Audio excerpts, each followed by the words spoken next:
Kabe'nin qishda turib Abu Jahilga o'xshash imonsiz ketishingiz mumkin. Ammo Yevropaning bir bujiga turib, agar siz hidoyatga tirishchilik ko'rsatsangiz, to'g'ri yo'lga tepish uchun tirishchilik ko'rsatsangiz, eng taqvodor kishilarning qatoridan bo'lishingiz mumkin. Aql orqali hidoyatni tunug'ili bo'ladi, ammo qalb orqali hidoyatga erishimiz. Aqlning o'zilam hidoyatga erishishga yetarli emas. Cho'ng olsun, kichik olsun, boy olsun, namrat olsun, olim bo'lsin yoki obid olsun, normal fuqaro bo'lsin yoki da'vatchi olsun, hammamiz xatolashadi. Kechida xatolashadi, kunduzda xatolashadi. Ammo bizning shunday bir Rabbimiz borki, butun gunohlarni afv qiladi. Buning sharti nima?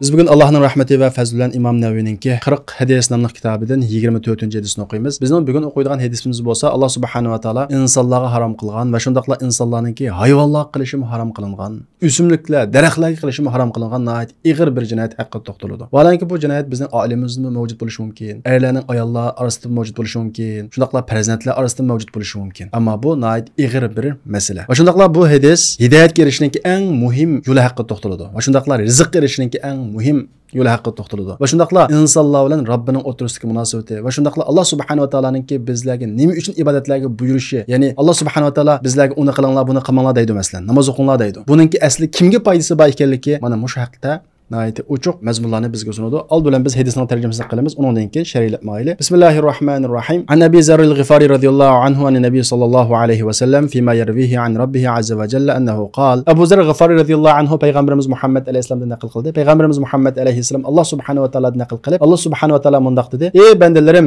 men zulmni o'zim uchun harom qildim. Sizlarning oranglarni harom qildim. Undaq ekan bir-biringlarga zulm qilmanglar. Ey bandalarim, mening hidoyat qilganlarimdan mustasno hammanglar ozg'unsizlar. Undaq ekan, mendan hidoyat tilanglarki, sizlarga hidoyat ato qilay. Ey bandalarim, men to'yg'izgandan boshqa hammanglar ochsizlar. Undaqda mendan yemak ichmak talab qilinglar, sizlarni to'yg'izay. Ey bandalarim, mening kiyim kiygizganlarimdan boshqa hammanglar yalang'ochsizlar. Undaq bo'lgan ekan, mendan kiyim-kechak talab qilinglar, sizlarga kiyim-kechak ato qilay. Ey bandalarim, sizlar kechisimi, kunduzimi gunoh o'tkazsizlar. Men bo'lsam butun gunohlaringlarni mag'firat qilaman. Undaq bo'lgan ekan, mendan mag'firat tilanglar, kechirim so'ranglar, sizlarni mag'firat qilay. Ey bandalarim, menga salmoqchi bo'lsanglar, ziyon silish qulunlardan kelmaydi. Menga manfaat yetkazmoqchi bo'lsanglar, manfaat yetkazishinglar qulunlardan kelmaydi. Ey bandalarim, agar avval qilaringlarning, oxir qilaringlarning, insi uchun hammanglarning qalbi aranglardagi eng taqvodor bir kishining qalbidek iymonga liq to'lgan taqdirdimi, mening podshohligimdan hech narsani oshira olmaydi. Ziyoda qilmaydi. Ey bandalarim, agar avval qilaringlarning, oxir qilaringlarning, insi uchun hammanglarning qalbi aranglardagi eng fojir, eng fosiq birining qalbidek bo'lgan taqdirdimi, bu mening podshohligimdan hech narsani kamaytirmaydi. Ey bandalarim, agar avval qilaringlar, oxir qilaringlar, insi uchun hammanglar bir yerga to'plashib, mendan hojatinglarni so'rasanglar, har biringlarga tilgininglarni bersam, bu mening dargohimdan dengizga chilangan yengnining dengizdan kemaytgandan ortiq bir narsani kamaytirmaydi. Ey bandalarim, bular sizlarning amallaringlardir. Men amallaringlarni sizlar uchun sanab qo'yaman. Hisoblab qo'yaman. Ondan uning mukofoti yoki jazosini sizlarga to'liq bilan beraman. Kimki hisobida yaxshilikni ko'rsa, Alloh qanday etsin. Kimki yaxshilikdan boshqasini ko'rsa, o'zidan boshqasini ayblamasin. Qaraydigan bo'lsak, bu hadis bir qancha mazmunlarni o'z ichiga olgan. Shuning uchun bu hadisni jumla shaylab maqmasak, tushunish tez bo'ladi. Old bilan qaraydigan bo'lsak, bu hadisni Abu Zarr Ghifari radhiyallohu anhu payg'ambarimiz Muhammad alayhisolamdan naql qildi. Payg'ambarimiz Muhammad alayhisolam bu hadisni kim naql qildi? Alloh subhanahu va taoladan naql qildi. Unda bo'lsa bu hadis qanday hadis deymiz? Hadisi qudusi deymiz. Ya'ni hadis ikki turlik bo'ladi. Birisi hadis nabaviy, payg'ambar hadisi. İkincisi hadis qudusi. Aldıran hadis nabaviy degan nima desa, sahobalar va undan keyin kelgan kishilar payg'ambarimiz Muhammad alayhisolamdan naql qilgan payg'ambarimiz Muhammad alayhisolamninki vahiyga tayinib turib, bizga dinni o'rgatish uchun qilgan so'zlari, harakatlari ve tasdiqlarini ko'rsatdi. Bu hadis nabaviy bo'ladi. Hadis qudusi degan vaqtimizda u payg'ambarimiz Muhammad alayhissalomninki Alloh subhanahu va taoladan naql qilgan so'zlarini ko'rsatdi. Hadis qudusininki ma'nisi Alloh subhanahu va taoladan kelgan, ammo uning labzi payg'ambarimiz Muhammad alayhissalomdan. Mana bu Qur'ondan ayirib turadigan farqi shu. Qur'onni payg'ambarimiz Muhammad alayhissalom Alloh subhanahu va taoladan naql qiladi, ammo Qur'onning labzi va ma'nisi Allohga oid. Ammo hadis qudusininki labzi payg'ambarimiz Muhammad alayhissalomga oid, uning ma'nisi Allohga oid. Bu sababdan Qur'on tilovat qilinadi. Va shundaqla o'qilsa savob beriladi. Ammo hadis qudusi uning ma'nosini tushunmay o'qilsa, tilovat qilinsa, uningga savob berilmaydi. U tilovat qilinmaydi. Faqat uning ma'nosini tushunib, uningga amal qilinadi. Unda bo'lsa hadisning mazmunini qaraydigan bo'lsak, hadisning birinchi mazmunida Alloh subhanahu va taolo: "Ey bandalarim, men zulmni o'zim uchun harom qildim. Sizlarning oranglarni harom qildim. Undaq bo'lgan ekan, bir-biringlarga zulm qilmanglar" dedi. Hadisning birinchi mazmuni bo'lsa, zulm haqida to'xtaladi. Biz odatda zulm desa, darhol qalbimizga cho'ng zolimlar keladi. Bizga zulm qilayotgan vatandagi zolimlar keladi. Shundaqla Isroiliya keladi. bo'ladi. Ammo zulm bulanmi? Undaq emas. Biz ko'p hollarda ana shundaq zulmlarni cho'ng deb o'ylab olib, ammo o'zimizda nurg'unlagan zulmlar paydo bo'lib qoladi. O'zimiz bilib bilmay oilada ayollarga zulm qilib qolamiz. Ayollar eriga zulm qilib qoladi. Shundaqla ayollar bolalarga zulm qilib qoladi. Shuning uchun zulm degan masala keng doiralik bir masala. Uning yuqori qismi va tuvan qismi va zulmning cho'ngmi ig'ir gunoh, kichikimi ig'ir gunoh. Hattoki payg'ambarimiz Muhammad alayhisalom deydi, zulm haqida qiyomat kunisi haqlarning hammasi egasiga qaytariladi. Hatta yuqadul shatil jalha min shatil qarna. Hattoki munguzli qo'chqadan munguzsiz qo'chqaning qisosini elinadi. Zulm qilgan bo'lsa, usib ana shundaq uning qisosini elinadi deydi. Shuning uchun zulm desa, doim cho'ng zolimlar, tajovuzchilar kallamizga kelib, o'zimizni undan mustasno qilib olsak, o'zimiz zulmga tushib qolgan holatda o'zimizni halok qilib qolishimiz mumkin. Shuning uchun zulm biz xoli yoki bizning turmushimizning yiroq bir narsa emas. Biz diqqat qilmasak, biz uni tushunmasak, uning xatirini his qilmasak, o'zimizni halok qilgan narsa. Chunki payg'ambarimiz Muhammad alayhisalom deydi, zulmdan saqlaninglar. Buni kimga dedi? Sahobalarga dedi. Zulmdan saqlaninglar, chunki zulm qiyomatning qorong'uliklaridan bir qorong'ulikdir deydi. Agar biz o'zimiz zulmdan saqlanmasak, ayolimiz qarta, oilamiz qarta, ayollar eriga qarta, bolalar qarta zulmdan saqlanmasa, u qiyomat kuni bizga zulmat bo'ladi. Xo'sh, unda bo'lsa, oldidan biz zulm haqida to'xtalishdan ilgari va shundaqla Alloh subhanahu va taolo o'zimga harom qildim, sizlarning oranglarni harom qildim. Shuning uchun zulm qilishmanglar deganlik uchun zulmning nima ekanligini tushunishimiz kerak. Unda bo'lsa, zulm degan nima? Zulm deganimiz haqsizlik qilish, uval qilish, bir narsani o'z o'rniga qo'ymaslik degan ma'nolarni bildiradi. Bu nuqtaga vaqtimizda zulm 3 turlik bo'ladi. Ya'ni haqsizlik qilish, uval qilish, bir narsani o'rniga qo'ymaslik 3 turlik bo'ladi. Birinchisi Allohga haqsizlik qilish. Allohga haqsizlik qilishdan qanday bo'ladi? Alloh subhanahu va taolo bizni yaratsa, bizga rizq bersa, havo bersa, suv bersa, ya'ni insonlarning imkoniyatida bo'lmagan, agar u narsalar bo'lmasa yashamaydigan, bu shundaq narsalarni bersa, Allohni inkor qilish bu Alloh qilingan eng cho'ng uval. Bu sababdan kufr eng cho'ng zulm hisoblanadi. Kofirlar zolimlar hisoblanadi. Shu Alloh subhanahu va taolo Qur'on Karimda "Val kafiruna humuz zalimun." Kofirlar zolimlardir deydi. Nima uchun zolimlar? Chunki ular Allohga uval qilgan. Mana bu zulmninki birinchi turi. Ikkinchi bo'lsa, kishilarga uval qilish va shundaqla haqsizlik qilishni ko'rsatdi. Payg'ambarimiz Muhammad alayhisalomning yuqorqi hadisidagi Alloh subhanahu va taoloninki o'z oranglarda birisi-birisiga zulm qilmanglar degani mana shu ikkinchi turdagi zulm. Bu zulm gap so'z orqali bo'lishi mumkin, ish harakat orqali bo'lishi mumkin, pozitsiya orqali bo'lishi mumkin, qo'l orqali bo'lishi mumkin. Ijtimoiy hayotimiz qarab qoladigan bo'lsak, buning turlarini aytib ko'p. Masalan, oilada desak, bir er kishi gap so'z orqali ayoliga aziyat berdimi? O bir zulm. Pul orqali uni urush va shunga o'xshagan har xil loyiq bo'lmagan ishlarni qildimi? O bir zulm. Va shundaqla bir ayol kishi eriga ko'taranmaydigan besimlarni silib, har xil shaklda unga aziyat berdimi? Va shundaqla haqlarini ado qilmadimi? U eriga qilgan bir zulm bo'ladi. Va shundaqla ayol kishi kichik bolalarningki ba'zi bir ishlarga sabr qilolmay, bolalarga vaqirdi va yoki ularni urunsiz holda, islomimiz qo'ygan o'lchamdan sirt holda ularni urib va yoki dushkanladimi? U bolalar qilgan zulm. Va shundaqla ota-ona bo'g'uvchilar farzandlariningki dunyo va oxiratlik baxti uchun, mayli dunyoda aziz yashash uchun va shundaqla oxiratda iymonli holda ketish uchun bir tirishchilik ko'rsatmadimi? Ya'ni ularga qilishga tegishlik badalni to'lamadimi? U ularning haqqiga kirgan bo'ladi, uval qilgan bo'ladi, uningga zulm qilgan bo'ladi. Va shundaqla bolalarningki ota-onasini qo'shtishi, ota-onasini ranjitishi, xizmatini qilmasligi, bumi bolalarningki ota-onalar qilgan bir zulmini ko'rsatdi. Va holanki Alloh subhanahu va taolo Qur'on Karimda "Va la taqul lahuma uffi va la tanharhuma va qul lahuma qawlan karima." Ota-onaga uf demanglar dedi. Ya'ni ularning ko'nglini bearam qiladigan, ranjitadigan uf degan so'zni qilmanglar dedi. Endi uningdan yuqori so'g'an, ularni qo'shtish, ularni yig'iltish bo'lsa, bu ota-ona qilgan eng cho'ng zulm hisoblanadi. Demak, bugungi kunimizda ijtimoiy hayotimizda zulmning turi intayin ko'p. Biz o'zimizga Xitoylar zulm qilyotdi, voy u yerda palani mundaq zulm bo'pti deb o'zimiz da'vo qilib, o'zimiz qaqshab, o'zimizdagi zulmni yo'qotmasak, aylar ayoliga bo'lgan zulmni yo'qotmasa, ayollar eriga qarta ila berayotgan zulmni yo'qotmasa, farzandlar ota-onasi qarta zulm yo'qotmasa, shu ortolg'aning hammasi bekor. Biz eng avval o'zimizni zulm yo'qotishimiz kerak. Ailemizning zulm yo'qotishimiz kerak. O'zaro kishilik munosabatlarimizdagi zulm yo'qotishimiz kerak. Mushuni yo'qotgan vaqtimizda undan keyin biz zulmga qarshi degan iddaorimizda rasil bo'lgan bo'lamiz. Unda bo'lmaydi ekan bizning ana shu cho'ng zolimlardan cho'ng farqimiz bo'lmaydi. Chunki bizning kuchimiz ailemizga yetgan bo'lg'achqa, ailemizga zulm qilgan bo'lishimiz mumkin. Agar biz mushu zolimligimizni yo'qotmay turib bir davlatning boshlig'i bo'lib qolsak, xalqimizga zulm qilishimiz mumkin. Shunga zulm masalasi unda biz boshqalarga atib qo'yadigan, cho'ng zolimlarga atib qo'yadigan masala emas, o'zimizda tekshirib turadigan, men zulm qilyapman deb buning qarta o'zimizni sezgir bo'lishimiz kerak. Chunki zulm degan qiyomatning qorong'uliklaridan bir qorong'ulik. Bugungi kunimizda biz sal qarab o'tib kelsak, bu qiyomat kunida bizning oldimizda to'sadigan, bizning oldimizni qorong qiladigan bir narsa oldimizga chiqadi. Uchinchi turi, ya'ni zulmning uchinchi turi qaysi?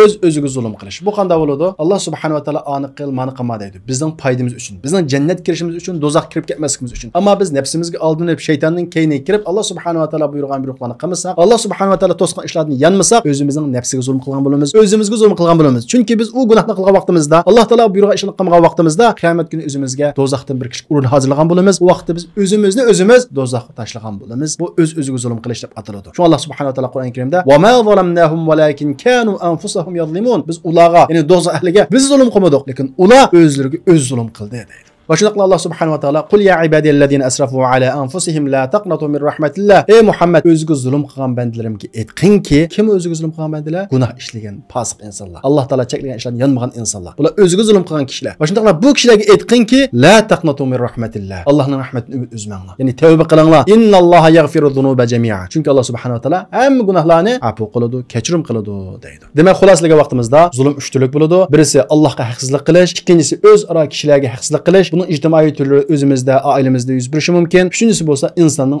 o'ziga zulm qilishi. Bu uch turlik zulmning hammasi harom qilingan. Shunaqla Alloh subhanahu va taoloning aytisining beshidagi "Men zulmni o'zimga harom qildim" deganligi bizni xotirjam qilish uchundir. Ya'ni inson hayotda nurg'ulg'an haqsizliklarga uchrashi mumkin, tuhmat qilishi mumkin, uvolchilik uchrashi mumkin. Ammo qiyomatda bunda uvolchilik bo'lmaydi, adolatsizlik bo'lmaydi. Har bir odam o'zining haqqini oladi. Bu vaqtda Alloh subhanahu va taolo Qur'on Karimda nurg'ulg'an oyatlarda bizga xabar bergan. "Va ma robbuka bizallamin lil abid." Sizning Robbingiz bandalarga zulm qiluvchi emas, asla zulm qilmaydi deb. Hadisning ikkinchi mazmuni bo'lsa, "Ey bandalarim, men hidoyat qilgan kishilardan boshqasining hammasi ozg'unliqda. Undaq bo'lgan ekan, mendan hidoyat talab qilinglar, men sizlarga hidoyat ato qilay" deydi. Qarab qadag'an bo'lsak, hidoyat degan to'g'ri yo'l degan gap. Nurg'ulg'an kishilar to'g'ri yo'lda, ammo yana nurg'ulg'an kishilar xato yo'lda. Mushu to'g'ri yo'lda bo'lgan kishilar o'zining aqli bo'lganligi uchun, zirak bo'lganligi uchun, talalik bo'lganligi uchun hidoyat topdimi? To'g'ri yo'lda bo'ldimi? Asla va asla. Agar sizni Alloh subhanahu va taolo bir yaxshilikqa nisb qilgan bo'lsa, bunga shukr qilingki, siz u yaxshilikqa, u hidoyatga, u to'g'ri yo'lga o'zingiz erishmadingiz, aqlingizdan erishmadingiz. Alloh subhanahu va taolo deydi-ki, "Men hidoyat qilgandan boshqasining hammasi ozg'unliqda" deydi. Demak, hidoyat birinchi qilib Alloh subhanahu va taolodan berilgan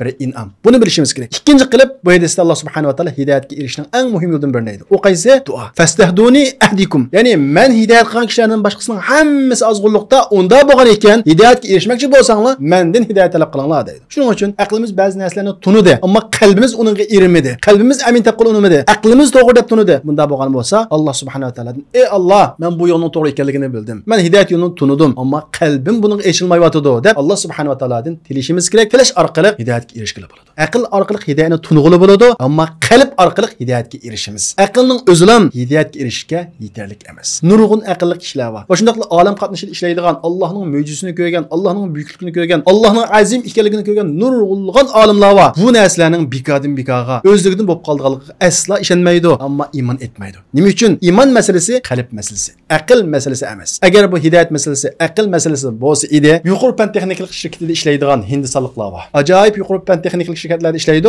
ammo shu shirkatlarda ishlab bo'lib chiqib qolg'uchi qo'nadi. Bu hidoyat masalasi aql masalasi emas. Shunga Hazrat Umar radhiyallohu anhu davrida Hazrat Umar radhiyallohu anhu qashtikilarga deb turdi. Biz jaholat davrimizda, hidoyat topmagan vaqtimizda xurmadan but yasaytdik, uning ibodat qildik. Kashlar qo'sqimiz achib qolsa, u butni yeyotdik deydi. Buni anglagan yosh kishilar, "Ey mu'minlarning amiri, bu vaqt sizning aqlingiz yo'qmidi?" deydi. Hazrat Umar radhiyallohu anhu nim deydi bilamsizlar? "Kunna ma'anal aql, lam nakun ma'anal hidoyah." O vaqtda bizda aql bor edi, hidoyat yo'q edi. Demak, aqlimiz bo'lmasa, hidoyat bo'lmasa, ana shunday xormaga chiqib kashta yetishimiz mumkin. Va shundaqla aqlimiz bo'lsa-mu, shunchalik iqtidorli bo'lsak-mu, kalaga ana shundaq oddiy narsalarni Xudo, iloh deb chiqinishimiz mumkin. Shunga hidoyat masalasi faqat va faqat Allohdan bo'ladi. Unda bo'lgan ekan, Allohning buyrug'i bo'yicha hidoyatga erishish uchun va shundaqla hidoyatni mustahkam turish uchun nima qilishimiz kerak? Allohdan tilishimiz kerak, duo qilishimiz kerak. Bu eng bir muhim masala. İkincisi, ya'ni sizning aqlingiz hidoyatni ko'rdi, ammo qalbingiz uningga echilmadi, qalbingizga hidoyat kirmadi. Bunda o'z qanday qilasiz? To'xtamay hidoyatga erishish uchun yana tirishchilik ko'rsatasiz. Toki qalbingiz echilguncha. Bu tirishchilik ko'rsatish hidoyatga erishishning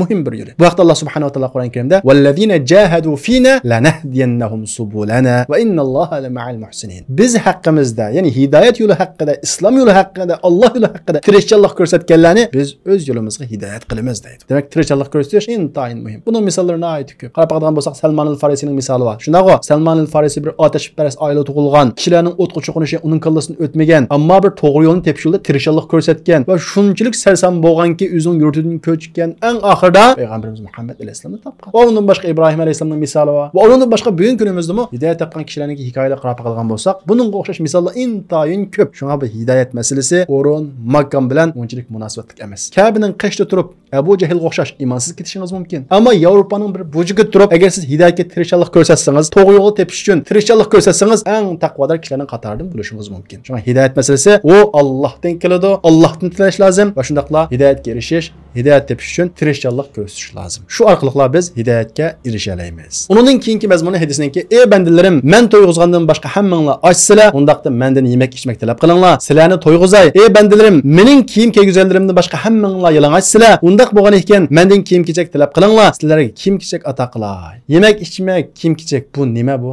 Rizq. Xulosasiga vaqtimizda bu bir rizq. Kishilar to'yibotidi. Ba'zi kishilar isl kiyimlarni kiyibotidi. Bu hadisda Alloh subhanahu va taolo nima deydi? Men yemak ichmak ato qilgan kishilardan boshqasi och. Men kiyim kiydirgan kishilardan boshqasi yalang'och deydi. Demak, sizning rizqingiz kengmi? Kiyimingiz butunmi? Qusqingiz to'qmi? Sizga Alloh kiyim kiydirdi. Alloh sizning qusqingizni to'yg'izdi. Alloh sizning rizqingizni keng qildi. Sizning kiyimingiz yerimmi? Qusqingiz ochmi? Va shundaqlar rizqingiz to'mi? Sizga Alloh subhanahu va taolo rizq bermadi. Ya'ni rizq mayli yemak ichmak bo'lsin, mayli kiyim-kechak bo'lsin, mayli uy bo'lsin, u bevosita Alloh subhanahu va taolodan keladigan bir in'om. Ammo tirishimsaqmi kelamdi? Undaq emas. Uni sabab qilishimiz kerak. Ammo sabab qilsak lam erishalamdi? Undaq emas. Sabab qilamiz, yana Allohdan kamisa, ya'ni hammasi bika. Endi Allohdan kamisi bika ekan deb sabab qilmay o'ltirib olamdi? Undaq emas. Sizning talab qilingani sabab qilish, berish, bermaslik Allohning ishi. Unda bo'lsa rizq qilish uchun qanday qilishimiz kerak ekan? Alloh subhanahu va taolo bu hadis orqali uni yo'lini ko'rsatib qo'ydi. Nima dedi? Mendan talab qilinglar. Yemak ichmakni mendan talab qilinglar. Kiyim-kechakni mendan talab qilinglar. Men sizlarni to'ydiraman. Men sizlarga kiyim kiydiraman dedi. Unda bo'lsa rizq qilishning birinchi yo'li qalbimizdagi Allohga bog'lanishi. Ya'ni Alloh to'ydirgandan boshqasining hammasi ochgan, Alloh kiyim kiydirgandan boshqasining hammasi yalang'och ekan, Alloh rizq bergandan boshqasining hammasining rizqi to'kan, rizqi yo'q ekan. Unda bo'lgan ekan, men rizq masalasida kiyim kiyish olsun, yemak ichmak olsun, uy olsun, mashina olsun, birinchi yo'lab kimga bog'lanishim kerak ekan? Allohga bog'lanishim kerak ekan. Allohdan so'rashim kerak ekan degan bu narsani o'zimizda mustahkam o'rnatishimiz kerak. Va shundaqla Alloh subhanahu va taolo degandek Allohdan rizq talab qilishimiz kerak. Yemak ichmak talab qilishimiz kerak, kiyim-kechak talab qilishimiz kerak. Buni Allohdan so'rashimiz kerak. Rizqni men sabab qilib erishaman degan tuyg'uga kelib qolsa, rizq talab qilish yo'lida, pul tepish yo'lida harom qadamlarga dastlab solamiz. Shu esimizda bo'lsin, siz harom qadamlarga dastlabmi faqat o'zingizga taqdir qilinganga erisha olasiz. Alloh bermasa, yana erishamaysiz. Halol yo'ldan maqsangiz, garchi u yo'l tadek ko'rinsimi, undan foyda chiqmaydigandek ko'rinsimi, rizq Allohdan bo'lg'achqa Alloh subhanahu va taolo xolisga yana rizq berishi mumkin. Undan keyingi mazmun qaraydigan bo'lsak, ey bandalarim, sizlar kechasimi, kunduzimi gunoh o'tkazsizlar. Men bo'lsam butun gunohlarni mag'firat qilaman. Unda bo'lgan ekan, mendan mag'firat tilanglarki, sizlarni mag'firat qilay dedi. Ya'ni inson balasi kim bo'lsin, cho'ng bo'lsin, kichik bo'lsin, boy bo'lsin, namrat bo'lsin, olim bo'lsin yoki obid bo'lsin, normal fuqaro bo'lsin yoki da'vatchi bo'lsin, hammasi xatolashadi. Kechada xatolashadi, kunduzda xatolashadi. Ammo bizning shunday bir Rabbimiz borki, butun gunohlarni afv qiladi. Buning sharti nima? Fastagfiruni. Allohdan kechirim talab qilish, Allohga istig'for aytish, pushaymon qilish, tavba qilish. Istig'for aytish qanday bo'ldi? Biz buni ilgari darsimizda so'zlab bo'ldik shunday. Qalbimizni pushaymon qilish, og'zimizda astagfirullohul azim. Ey Alloh, men qilgan gunohlarimga afv so'rayman deb buni Allohdan so'rash, shundaqla ish harakatlarimizda gunohdan yiroq turish. Undan keyingi mazmun qaraydigan bo'lsak, ey bandalarim, menga ziyon solmoqchi bo'lsanglar, ziyon solish qo'lingizdan kelmaydi. Menga manfaat yetkazmoqchi bo'lsanglar, manfaat yetkazishinglar qo'lingizdan kelmaydi. Ey bandalarim, agar avval qilaringlarning, oxir qilaringlarning, insu jin hammanglarning qalbi oranglardagi eng taqvodor bir kishining qalbidek iymonga liq to'lgan taqdirdami, mening podshohligimdan hech narsani oshira olmaydi. Ey bandalarim, agar avval qilaringlarning, oxir qilaringlarning, insu jin hammanglarning qalbi oranglardagi eng fojir, eng fosiq birining qalbidek bo'lsa, bu mening podshohligimdan hech narsani kemaytirmaydi. Ey bandalarim, agar avval qilaringlar, oxir qilaringlar, insu jin hammanglar bir yerga to'plashib, mendan hojatini tilasanglar va har biringlarga tilganinglarni to'liq bilan bersam, bu mening dargohimdan dengizga chilangan yingnining dengizni kemaytgandan ortiqni kemaytirmaydi dedi. Hadisning bu qismi Alloh subhanahu va taoloning kuch qudrati va Allohning butun narsalardan behojat ekanligini ko'rsatadi. Ya'ni Alloh subhanahu va taoloninki bizni namoz o'qishga buyurishi biz uchun, bizning ruhiy uzuq bo'lishimiz uchun, bizning xushallik tepishimiz uchun, va shundaqla oxiratda jannatga erishishimiz uchun, zakot berishga buyurishi bo'lsa, bizning qalbimizdagi bexillikni yo'qotish uchun, va shundaqla ijtimoiy inoqlikni o'tirg'a chiqish uchun, oxiratda bo'lsa, bizning jannatga kirishimiz uchun. Ya'ni Alloh subhanahu va taolo buyurgan ishlarning hammasininki Allohga hech qanday foydasi yo'q. Hammasi biz uchun, hammasi bizning dunyo va oxiratlik foydamiz uchun. Hadisning bu qismi mushu nuqtani yuritadi. Bu haqda Alloh subhanahu va taolo Qur'on Karimda "Va in takfuru fa inna lillahi ma fis samawati va ma fil ard va kana Allohu g'aniyan hamida." Agar sizlar kofir bo'lsanglar, Allohni inkor qilsanglar, fa inna lillahi ma fis samawati va ma fil ard. Osmonlardagi va zimindagi narsalarning hammasi Allohning. Va kana Allohu g'aniyan hamida. Alloh subhanahu va taolo butun maxluqotdan behojatdir. Madiga loyiq zotdir deydi. Hadisning oxirgi davom bo'lsa, ey bandalarim, bular sizlarning amallaringlardir. Men amallaringlarni sizlar uchun sanab hisoblab qo'yma. Ondan uning mukofoti yoki jazosini sizlarga to'liq bilan beraman. Kimki hisobida yaxshilikni topsa, Allohga hamd etsin. Kimki yaxshilikdan boshqasini topsa, o'zidan boshqasini ayblamasin dedi. Ya'ni dunyoda mel yaxshilik qilayli, mel yomonlik qilayli, uning hammasini Alloh subhanahu va taolo nima deydi? Sanab qo'yma deydi. Hech bir narsa tushib qolmaydi, hech bir narsa unutilib qolmaydi. Qilgan yaxshiligimiz bo'lsin, yomonlik bo'lsin, uning mukofotini Alloh subhanahu va taolo to'liq bilan beraman dedi. Bu vaqtda Alloh subhanahu va taolo Qur'on Karimda "Va in kana mithqala habatin min khardalin atayna biha va kafa bina hasibin." Kichigi chaqliq yaxshilik bo'lsa-mu, biz uni hozir qilamiz. Bandalarni hisob qilishga biz yetarlik dedi. Yani Allah subhanahu wa ta'ala bu ayette dışında zulümden çekilgen bolsa, zulümden xətini bizə düşündürgen bolsa, onun dinkin hidayet yolunu bizə göstərdi. Onun dinkin rızıq yolunu bizə göstərdi. Onun dinkin dünyada qulçuluq qilish yolunda bizning qilgan qulçuluğumuzdan Allah subhanahu wa ta'alaga hech qanday foydasi bo'lmaydiganligi, faqat va faqat o'zimizning foydasi uchun ekanligini Allah subhanahu wa ta'ala o'tirib qo'ydi. Oxirgi mazmunda bo'lsa, dunyoda meli yaxshi qilayli, meli yomon ish qilayli, har birini Allah subhanahu wa ta'alaning sanab qo'ydiganligi, uning mukofot yoki jazosining to'liq bilan bizga beradiganligidan xabar berdi. Allah subhanahu wa ta'ala hammamizni bu hadisga amal qilishga nasib qilsin. Zulmdan yiroq qilsin. Bizni hidoyatni mustahkam qilsin va shundaqlar rizqimizni keng qilsin. Yaxshiliklarga bizni nasib qilsin. Va axiru da'wana alhamdulillahi robbil alamin.